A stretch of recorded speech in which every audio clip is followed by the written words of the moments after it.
Hey guys, it's Liz. If you read my free e-letter Trading Today, and you should, you can sign up right here, you know that we're constantly dipping in and out of oil trades. Honestly, it's one of the only long trades that's been working for me recently. We just cleaned up, like an oil spill, on XOM and USO. But I'm not really an oil expert. I haven't changed the oil in my car in a really long time. Don't tell my husband. So I was super excited to hear that CJ's hosting an energy summit on Wednesday. CJ knows the energy sector inside and out, and over the next 30 days, he sees a huge trade opportunity developing in oil. He'll be aggressively trading that setup in Night Trader over the next month. And he'll tell us all about his action plan on Wednesday. Just visit the Money Morning Live main room Wednesday at 9:30 a.m. and you'll be golden. Black gold. Now, in order to trade this big energy move alongside CJ, you'll want to join Night Trader ASAP. That way, you can take full advantage of this gigantic sector shift. Call Gabe at this number and I bet he'll hook you up with a discount. He's nice that way. See you soon. Hey guys, it's Liz, the editor of Trading Today. Mark is slashing the price of Profit Revolution to, you guessed it, $1,776. It's like a dad joke, but with numbers. Oh yeah, and it's Profit Revolution. Get it? Get it? Since we're doing this, I'll just say Mark has been winning the recession war this month. He just took 134% on T in 4 days, 198% on DAL in 12 days, 190% on RIG in 4 days, and he shows no signs of stopping. Now the offer ends tonight at midnight. Call Gabe at this number and he'll get you set up.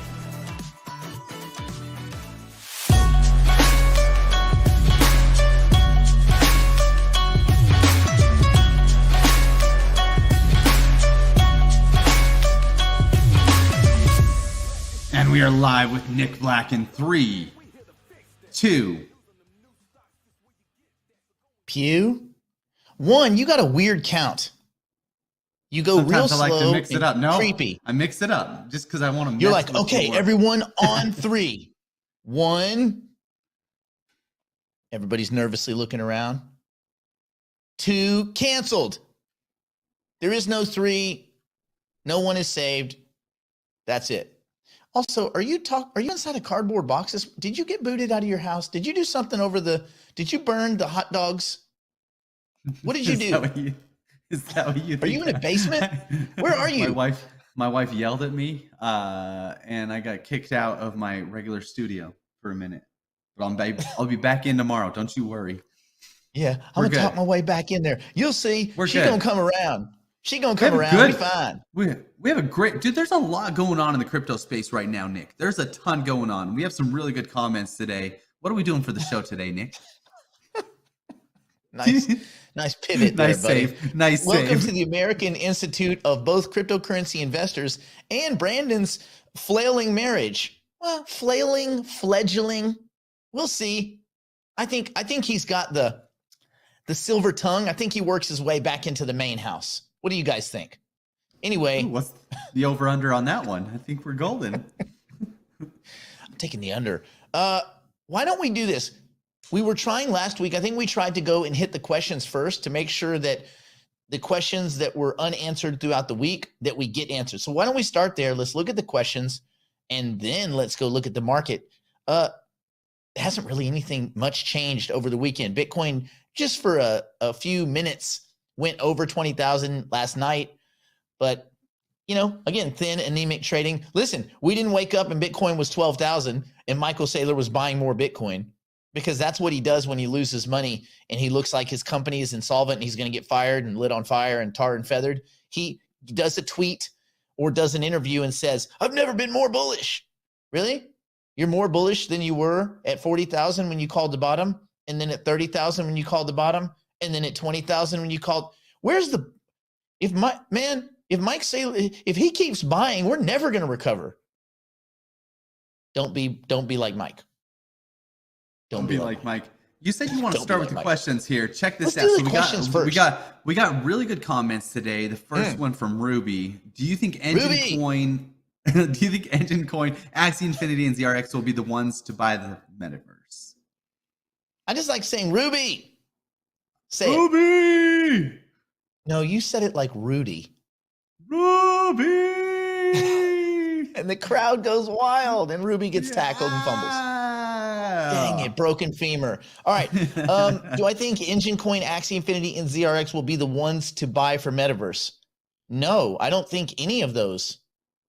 None.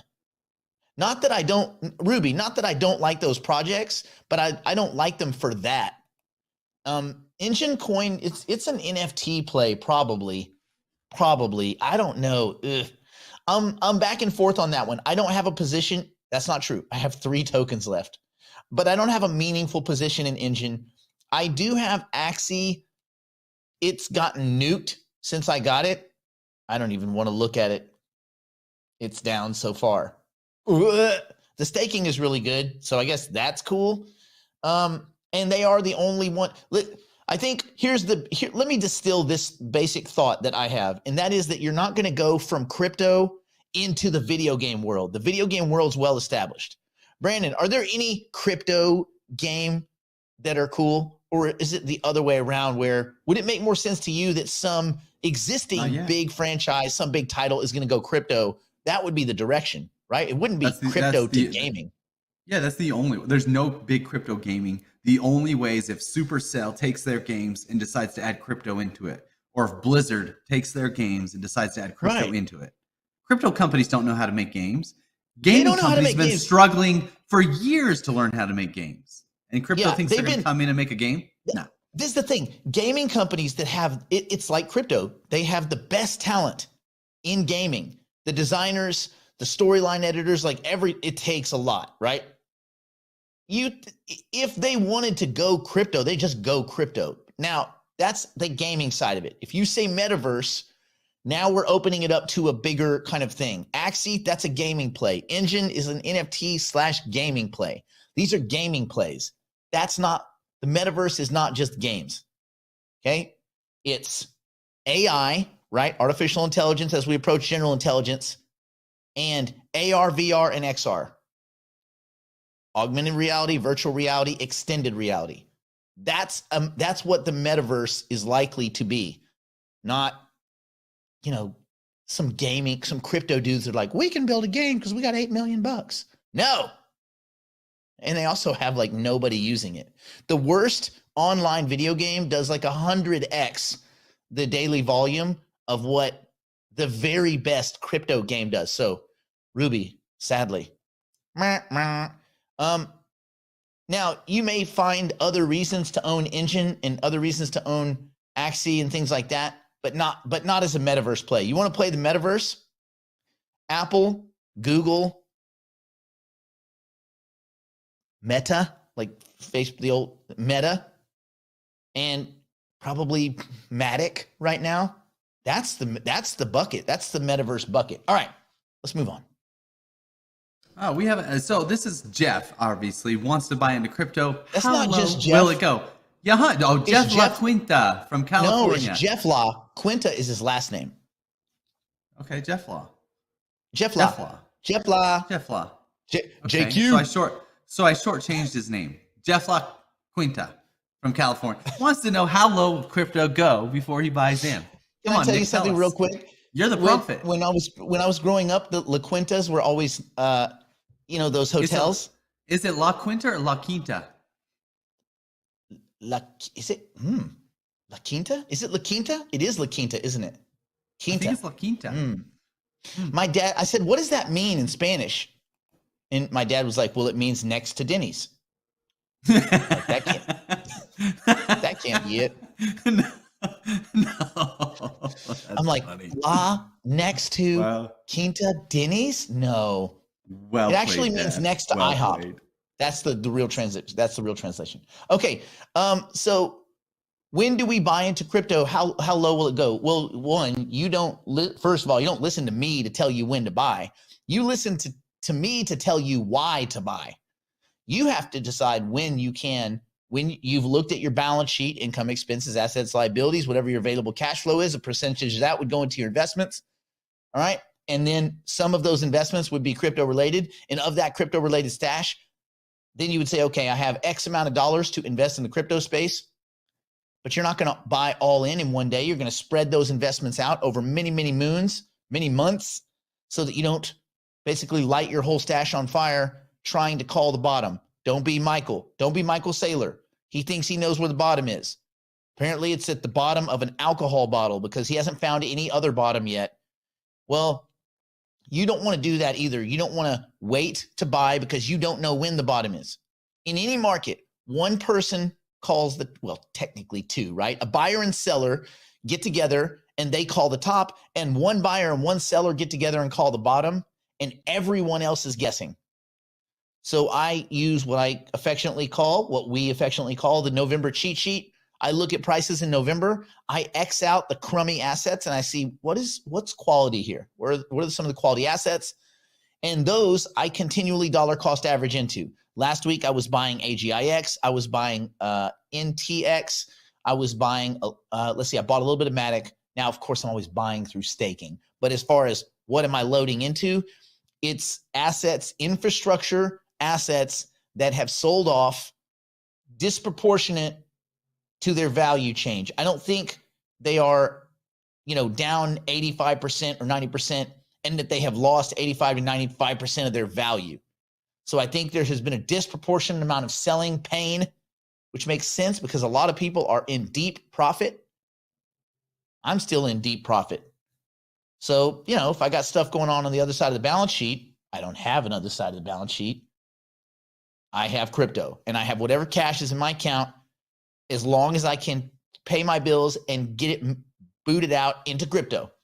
And then that might be a stable coin. If I was to choose a stable coin, that would be USDC, right? Otherwise, I would just continue to stack infrastructure plays. Bam. So there's no one point where you get in or get out. There's no waiting for the bottom. You don't know when the bottom is. What if we saw the bottom 2 weeks ago? What if we won't see the bottom for 6 weeks? You can't do it that way. It's dangerous because you'll get left behind no matter what. So dollar cost average, slowly throw your funds into the quality, things that you think are quality that you won't lose sleep at night if you own them. All right, let's keep moving. This one's on Block. This is big news over the last week. If you remember correctly, obviously. L11. I'm really interested in knowing what you think will happen to BlockFi. L11. Wait a minute. You're missing the bigger picture here. L11. Stranger Things. Like layer 11. No. Layer 11. No, L11. 11. Stranger Things. Yeah. That's what it is, isn't it? L. Numbers. Yeah. He's definitely. I wonder if L is here. I saw the actress that plays her at Sweet Butter. It's a restaurant in Sherman Oaks. Oh, that's next to the Denny's. Right next to the La Quinta. No. Right next to what it is? It is next to? It's next to a really fancy pizza place where no one goes. These D-bags thought they would open up their fancy pizzeria, their fancy Beverly Hills pizzeria, right next to a place where you already can't park. There's no effing parking. So, we're just gonna open up doors. Well, you know what you're gonna do? You're gonna open up a bunch of available seating because ain't nobody going to your pizzeria, dummy. They're gonna be bankrupt in like 14 minutes. So what's going to happen with the BlockFi customers? Are they going to turn into FTX customers? Or are they just going to trade on the FTX account? Or is it still going to be BlockFi assets used in the FTX account? No, God, that deal's so embarrassing. Apparently, they were going to give them like a $240 million lifeline. Yeah. Mm-hmm. You heard about that, right?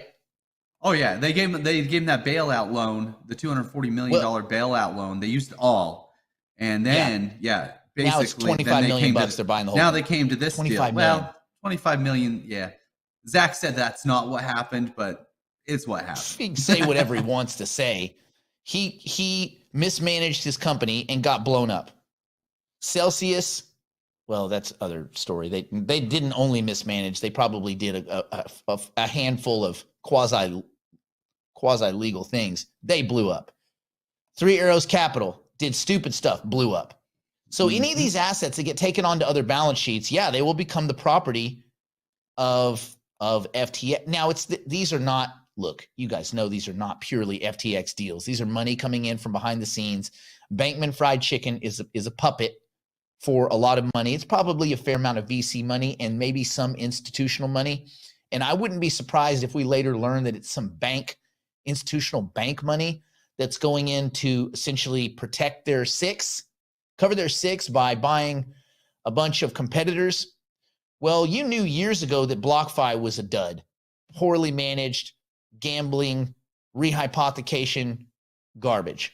The guy's cool. He's good at interviews, but he sounds weak, like intellectually weak. You know, some people just they're nice guys, but they're intellectually weak. The guys over at Abra, really nice guys, intellectually weak. Like you don't want them working on your atomic weapons program because you know we're going to lose, right? So it's things like that. So, and also the guys at BlockFi, they were inept and borderline stupid, but they weren't criminals. They were just dumb, right? Three Arrows Capital, it remains to be seen. They might actually be pretty bad, like Celsius bad. And I say Celsius bad because then you're borderline. Then you have like people getting arrested and criminal charges, just like Tether. Don't own Tether. But anyway, yeah, this will be an FTX asset. And, at some point, FTX might end up acquiring so many things that they turn a profit, but they haven't yet. So we'll see. This is something that I do like. I think the puppet known as Bankman Fried Chicken and all the money behind them, they are doing very pro crypto things. They're buying what they look at as unloved quality assets that are essentially getting flushed down the toilet with a bunch of bad governance and corporate quasi malfeasance. Good for them and good for crypto. These kinds of things are great. When markets get nuked like this and you see who is being stupid and who is taking risks and all that, and those assets end up on other balance sheets, just like the great financial crisis, when distressed assets end up on better balance sheets with better management or competent management and fiduciaries, it's good for everyone. This is kind of a financial creative destruction, and it's healthy. So we should hope that it continues. So yeah, one day you might just have an FTX account. It'd just be FTX crypto. It'll be FTX, Coinbase, and Kraken. And definitely not Voyager. Anyway, so they're getting nuked. Maple's getting nuked. CoinFlex is getting nuked. They're all getting nuked. Melisezia has a question on Grayscale selling 30% discount to Bitcoin. Ooh, but 63. Anyway, what are your thoughts on this? First of all, it's not ETH Classic. There's Ethereum Classic, but it's ETC. Be careful about that. There is no ETH Classic. It's Ethereum Classic, the full word, and the symbol's ETC. And it should be less than free. They should pay you to own it because it's dumpster juice. So forget about ETC. That is not good. Then you have the Ethereum mispricing. Stay away from it. You don't know when they're going to do the merge. And then if maybe next year, the merge alone is not enough for Ethereum. Nothing's going to change except, they're going to go from proof of work mostly to proof of stake mostly. They're going to boot the miners, but the fees system doesn't change. The fee prices don't change. It doesn't get any cheaper to do transactions on Ethereum. It just moves to proof of stake. They have other problems to solve, which would reduce fees. That's not coming anytime soon. Like maybe not even in the next year. So I wouldn't be trying to guess that one to kind of do an ARB deal. The only one you might maybe be able to kind of play is the Grayscale one with the discount. The problem is this. They're going to war with the SEC. Gary Gensler is not stupid. Grayscale is a little backside hurt. They think that what the SEC is doing is arbitrary and capricious, but it's not so clear cut. So what Grayscale is saying is, hey, Gary, you're arbitrarily and capriciously allowing a cash-settled ETF, which involves no Bitcoin, or instead of allowing a spot-settled ETF, which would require one or both parties to own Bitcoin, take possession of Bitcoin, swap Bitcoin, what have you, when the contract is over with, right? Like the oil market. So the problem with this is what Gary is saying, and I agree with him, is that it's not so clear that people can't manipulate Bitcoin. Brandon, do you think Bitcoin can be manipulated? Well, people don't understand. Bitcoin's really got a small market value compared to the rest of the assets in the world. So if bigger assets in the actual stock market can be manipulated than Bitcoin, yeah, it can be manipulated. Like Now, a lot of people, like and you don't want to confuse, can the price be manipulated for, is there still value there? Of course, there's still value there, and they still use a mostly decentralized method for determining the block. So again, crypto is make a chunk of data, right? Agree on a chunk of data. That's the consensus part, whether it's proof of work, proof of stake, proof of history, proof of liveness, proof of whatever. The proof of ... is make a chunk of data, right? Agree on that chunk of data. Then step 2, send that data to everybody else, all the other nodes. Then step 3, validate that data. So agree on it, send it, validate it. That's it. You now have a PhD in crypto. You know everything. Where it gets kind of wonky is the way it's sent, the way it's validated. This is when the gamesmanship comes in. And even on the original agreement, the consensus mechanism, there are weaker and stronger types of consensus mechanisms. And sometimes when that whole game is played out, that whole make it, send it, validate it, little weaknesses create big fat attack surfaces, ways where players in the game will game the system, right? And that's where, people will, because all of these are game theoretical by design. They want to incentivize the kind of behavior in the network based on these game theory derived financial incentives. What does Charlie Munger say? Show me the incentives, I'll show you the outcomes, right? So game theory, and then so you have to understand in your back of your mind, okay, well, let's look at game theory. What is game theory? It's the strategic interdependence between players in a game. Every game consists of rules that determine incentives, and those incentives influence outcomes for all of the players involved. That's how these crypto things work, because these protocols all behave because there's players all around. There's the participants in the validation. There's participants in consensus. There's all of these participants agree to offer up tech resources, whether it's hashing power or computers or memory or whatever, data storage. They offer up these resources in exchange for the chance to win some earnings. So they usually group up into big groups of miners, and as in proof of work and all this stuff. So there are incentives to participate in a fair way and not be dishonest or not be Byzantine, right? So you start in any game theory. Look, it doesn't have to be crypto. In any strategic interaction between any two entities, I mean, if you go to a stoplight, whatever, you start from a point of assuming that all of the players in the game are rational and sane. You would hope, right? Not like Brandon.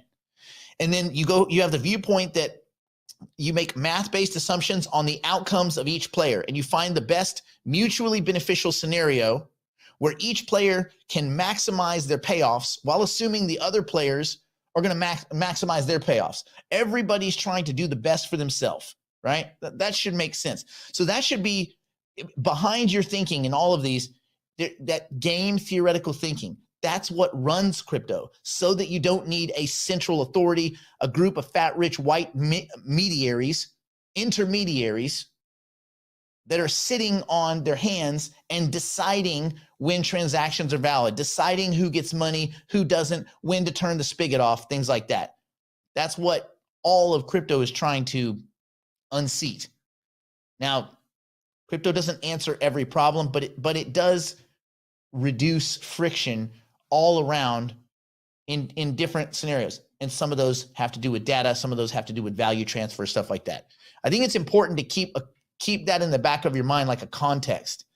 And then you start to go, then a lot of the things that happen in the digital asset space, and even in the greater markets, they'll just make more sense because they'll seem more obvious to you, right? Strategic interdependence of everybody, right? Everybody wants to do what's best for them. You want to do what's best for you, right? Brandon, what do you want to do in the crypto space with your investments? What are you trying to do? Make more money. That's it. Okay. That's the end goal, right? But right now, you found a little niche, right? You're doing a lot of ENS name flipping. Yeah, that's it. Why? Because you found that's my safety net from the rest of what's going on in the crypto space. That's why I've focused on it, and it works. Yeah, because you focused on it. You're a little bit ahead of the curve. So you're making money there where there's still money to be made. It doesn't mean you don't believe in crypto, or it doesn't even mean you do believe in crypto. Matter of fact, you can you can not believe at all in crypto. You're not competing with robots yet. Competing with humans. You don't have to be the fastest kid at the campfire when the bear comes. You just have to outrun the fat kid. That's right. Brandon. That's right. Wait, are you saying, what are you saying? No, you're not the fat kid. If you're making money, you're not the fat kid. Oh, okay. So I'm good. You're outrunning the other fat kids. You found greater fools to sell your domain names to. I have. That's right. because that's all just flipping whimsy. That's hilarious. And we get that. We understand that, but if it works, it works. And it's cool because someone's willing to pay you 6 pence for something you paid 4 pence for. All right, let's go to, do we have another question, or did we just answer? No, that's it. That's it. Woo! Let's go over, let's look at the market right now. Let's go through that. Let's do it. So real quick, nothing much has changed since last week. If you go back a week, we're still down from where we were a week ago. But the last few days, we had some sell-offs early in the week. And then by about Wednesday, things stabilized. And we're kind of just flat-ish. We're down a little bit over the weekend. Matic is up. That's kind of cool. The Bitcoin is still floating between 19 and 20K. It spent most of the week last week over 20. It was over 20 last night. It kind of sold off. Well, the greater markets are getting absolutely nuked. So, that's okay. I think most of the cross-pollination, most of the interference from the other market is pretty much out. I think most of the people in the retail space that got blown up, they've either sold what crypto they had as profit, or they're not really looking to sell anything left. So most of the heavy selling. Now, the danger is, as some of these companies unwind, 3 Arrows, Maple, CoinFlex, Celsius, Voyager. If you go down the list, and it's more companies, it's like there was 2 more that I put on. I think I posted articles on Twitter. There's 2 more companies that just froze redemptions or transactions or withdrawals, whatever. It's like, okay, we need to see all of the little lenders, these little lenders, get blown up, and we need the FTXs, the Nexos, the whoever's to come in and buy whatever quality they see there. That'll be good. But that does show you that, there could be more pain to come. No one knows. You just got to buy quality stuff. Brandon, are you buying anything right now? I know that you're trading in Ethereum, but are you? Yeah. Yeah, I haven't bought anything this last couple weeks, week and a half. What is have you taken a look at some of what you consider your quality assets and what your aggregate price was? No. No, not at all. Okay, so Brandon is not what you would call a competent investor, and that's okay. It's one of those things where if it makes you sad, and then it kind of ruins the rest of your day. And so it's like, but why does it make you sad? You didn't borrow money to buy crypto. No, right? I didn't borrow money, but I can see the paper amount that it's down. Sad? I'm not affected, and I don't impulsively act on that paper amount down, but I just don't like to see it, so I just look away. But were you planning on selling out? Was today the day you were getting out of crypto? No, so why look at it? Well, no, not why look at it, but why does it bother you if the number's down? Does it bother you when the number's up? Yeah, it affects me emotionally. Yeah, very much. It makes you happy? Does it make you happy when the number's up? Were you planning to sell that day? When the number goes up, do you sell everything? No, neither day do I sell. But emotionally, it makes me happy. When are you planning on sell? Quit talking to me about romance. What was your exit date? Do you have an exit date? When is Brandon out of crypto? It does. So maybe I'm a very incompetent investor because I don't have an exit date. No. It's not an incompetence thing. You know how to buy these assets. That's competency, right? That doesn't make you incompetent. No, but the emotional part. I say this because a lot of people hang they live or die by the value of their portfolio. But if your exit date is 5 years from now, then what the truck do you care what the price of your portfolio says, green or red, day to day? If you don't borrow and you don't own Tether, you good, bro. True. Very true. So relax, homies, relax. It doesn't matter. When we say it's just a number, it is just a number. You buy quality assets, you have a big, giant, fat poker hand, and you wait to win. And you will. But don't hang on the red or the green. It doesn't matter. All that tells you is it's a little direction that says this is what you should be buying. And on that note, we'll see you Thursday and Friday. Stay out of trouble, stay in school. Don't do anything my poor, insolvent, drunk, strung out on meth and firecracker juice grandmother wouldn't do, or Brandon, but Brandon's in the doghouse along with Nancy Pelosi. We will see you next time. Pew pew pew pew pew pew pew pew pew pew pew pew pew pew pew. Hey,